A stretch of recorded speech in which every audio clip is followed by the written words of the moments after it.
कहानी की शुरुआत होती है मार्च 2024 में। 1 मार्च से लेकर 3 मार्च तक भारत के गुजरात राज्य के जामनगर में मुकेश अंबानी के बेटे की प्री वेडिंग का फंक्शन हुआ था। इसमें देश विदेश के कई पावरफुल लोग आए थे, लेकिन इसमें एक व्यक्ति की चर्चा पूरे इंडिया में थी। आखिर कौन था यह शख्स?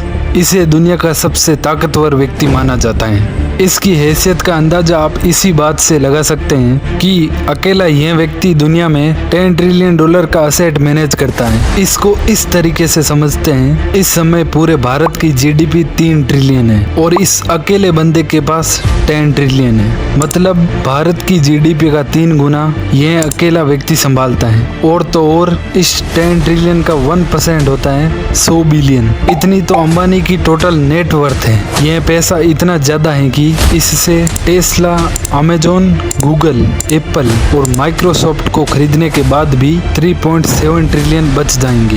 यह इंसान आधे अमेरिका का मालिक है और हमारे पड़ोसी भिखारियों के देश पाकिस्तान के जैसे 50 देश सुबह खरीद के शाम को बेच दे, इतना पैसा है।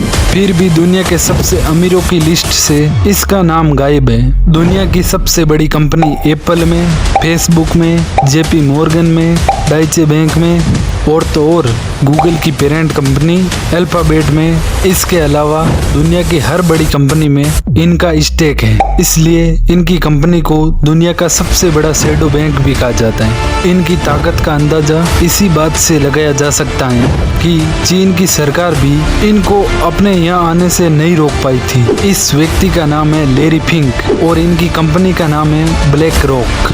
यह कंपनी दुनिया के कुल शेयरों और बॉन्ड्स का 10% संभालती है। कैसे एक जूते बनाने वाले का लड़का अमीरों का बॉस बन गया, आइए जानते हैं। लैरी फिंक का जन्म 2 नवंबर 1952 को अमेरिका के कैलिफोर्निया में हुआ था। इनकी मां एक टीचर थी और पिता जूतों की दुकान में काम करते थे। स्कूली शिक्षा पूरी होने के बाद लैरी ने पॉलिटिकल साइंस में बीए की, लेकिन लैरी को पैसा कमाने का ऐसा चस्का लगा कि यह शेयर मार्केट में घुस गए।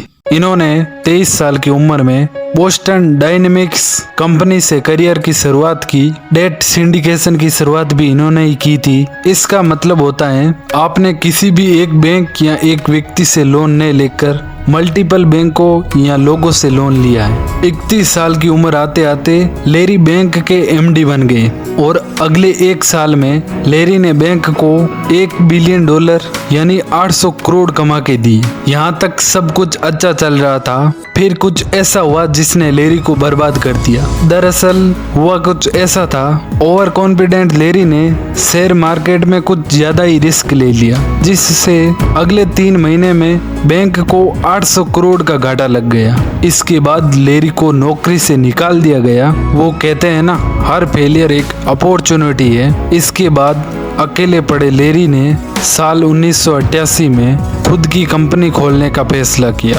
लेकिन कंपनी को फंड की जरूरत थी और लैरी के पास इतना फंड था नहीं। ऐसे में एंट्री होती है तब के जाने माने इन्वेस्टर स्टीव श्वार्ज़मैन की। इन्होंने लैरी में पोटेंशियल देखा और स्टीव ने $5 मिलियन का इन्वेस्टमेंट कर दिया। इसके बाद लैरी को जीई ने कुछ असेट संभालने को दी। लैरी ने अपने एक्सपीरियंस से इस काम को बखूबी कर दिया। अगले 5 साल में कंपनी का असेट अंडर मैनेजमेंट $20 अरब जा पहुंचा और लैरी की गाड़ी चल पड़ी। यहाँ तक सब कुछ अच्छा चल रहा था, तभी कहानी में एक और ट्विस्ट आता है। वो कहते हैं ना, एक मयान में 2 तलवारें नहीं रहती। इसी प्रकार लैरी और स्टीव के बीच मतभेद हो गए, दोनों अलग अलग हो गए। इसके बाद लैरी ने अपनी नई कंपनी ब्लैक रॉक बना ली।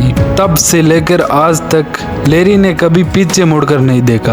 आज ब्लैक रॉक दुनिया भर में कंपनियों और सरकारों के एसेट मैनेज करती हैं। इनमें पेंशन फंड भी शामिल है। लेकिन अब आपके मन में एक सवाल तो जरूर होगा कि यह एसेट मैनेजमेंट क्या है। जिसके कारण आज ब्लैक रॉक के पास इतना पैसा है। दरअसल असेट मैनेजमेंट कंपनी AMC ऐसी फर्म होती है जो क्लाइंट से मिले सामूहिक फंड को शेयर मार्केट में या अन्य सेक्टर में इन्वेस्ट करती है। इसमें लोग कंपनी को पैसा देते हैं मार्केट में इन्वेस्ट करने के लिए ताकि उनका पैसा डूब नहीं सके। हालांकि असेट मैनेजमेंट कंपनी को मिलने वाला सारा पैसा क्लाइंट्स का होता है। आप इसको ऐसे समझ सकते हैं कि ये जो म्यूचुअल फंड का कारोबार है वो भी असेट मैनेजमेंट के अंदर ही आता है। आज लैरी फिंक की कंपनी ब्लैक रॉक की दुनिया की सबसे बड़ी कंपनी एप्पल में 6.5% के, फेसबुक में भी 6.5% के, JP मॉर्गन में 6.5% के और डाइचे बैंक में 4.8% के स्टेक हैं। और तो और गूगल की पेरेंट कंपनी अल्फाबेट में 4.48% की हिस्सेदारी है। आज दुनिया की हर बड़ी कंपनी में ब्लैक रॉक का हिस्सा है, इसलिए इसे दुनिया का सबसे बड़ा शैडो बैंक भी कहा जाता है। ब्लैक रॉक को दुनिया की सबसे पावरफुल फाइनेंशियल इंस्टीट्यूशन का अवार्ड मिल चुका है। साल 2008 में जब फाइनेंशियल क्राइसिस आया था तो अमेरिका की बड़ी बड़ी कंपनियां घाटे में चल रही थी। उस समय अमेरिकी सरकार ने ब्लैक रॉक का सहारा लिया था। कहा तो ये भी जाता है कि इस क्राइसिस की जड़ में यह ब्लैक रॉक कंपनी ही थी। इसके बाद जब 2020 में कोरोना महामारी के कारण बॉन्ड मार्केट बुरी तरह हिल गया था तो एक बार फिर ब्लैक रॉक ने स्थिति संभाली थी। आज ब्लैक रॉक के पास $10 ट्रिलियन के एसेट हैं। भारतीय रुपयों में यह इतना ज्यादा है कि इसे लिखना भी आसान नहीं है और बोलना तो और भी मुश्किल है। यह आंकड़ा अमेरिका की GDP का लगभग आधा और कई देशों की GDP से कई गुना है। यह पैसा इतना ज्यादा है कि पाकिस्तान जैसे 50 देशों की GDP भी कम पड़ जाए। लैरी से हमें यही सीखने को मिलता है कि अगर आप में इच्छा शक्ति है तो आप कुछ भी कर सकते हैं। भले ही आपका बैकग्राउंड कैसा ही हो, जीवन में हमेशा अपनी स्किल्स पे भरोसा रखो। लाइफ में आगे बढ़ने के लिए रिस्क लेनी पड़े तो वो भी बेझिझक ले लो। उम्मीद करता हूँ इससे आपको कुछ सीखने को जरूर मिला होगा। अपना ओपिनियन कमेंट बॉक्स में जरूर दें। मिलते हैं किसी और नए मजेदार वीडियो में। तब तक के लिए जय हिंद, जय भारत, वंदे मातरम। अपना ख्याल रखिए, खुशहाल रहिए।